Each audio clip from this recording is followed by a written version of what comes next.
open wide between thighs like a 3-year-old's innocent eyes the first time they hear a curse word, and are forced to slowly watch their inner child die. See, I wish that I treated women with more respect, but every time I go to a party, I can't help but get on my grind, and I'm not talking about schoolwork. I'm talking about seeing a female I barely know and grabbing her up from behind, pushing her back to the floor, back to before, to the time when slave masters used to rape our wives and we had to pretend to be blind, but now it's no longer physical chains that bind, it's this mindset that causes me to TiVo rap videos and press rewind over and over as I destroy the dignity of the model on screen and begin to mentally unclothe her, forgetting that at one time I was taught to treat women like queens. Yet now, instead of abating their hunger for understanding, I've become a gluttonous consumer of the obscene, forgetting that there is more than simply what lies on the surface.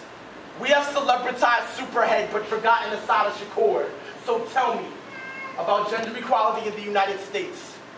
when the very concept of having a female president seems to make so many politicians irate. So if you want to believe that this world is fair, then that's great. But never try to tell me that women have been treated justly in this country. Since the first moment I suckle milk from my mother's breast, I rock feminism like a Kevlar vest, defending me from the bullets of bigotry. See, I remember vividly the imagery of the first time I ever saw my father scream on my mother. So I guess you could blame my photographic memory for the fact that I despise male privilege as much as I do white supremacy, because I understand that the two go hand in hand, that as long as I'm a man, I will continue to make more money than women with my exact same level of education. So at the end of the day,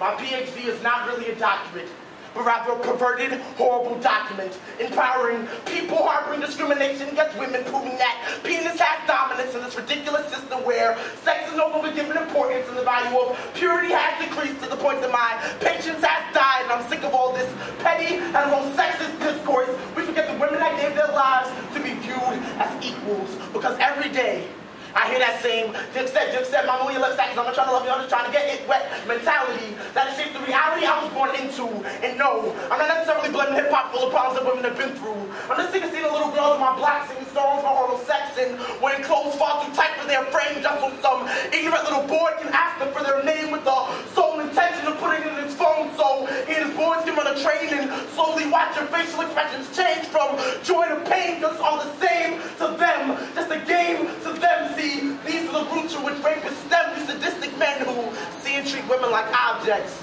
show them off to their friends and then throw them away like middle school science projects. This biased nonsense must end. And so I'll continue to send my thoughts to these poems until truth bleeds from my tongue and we are able to conceive that we must allow Adam to take his proper blame and instead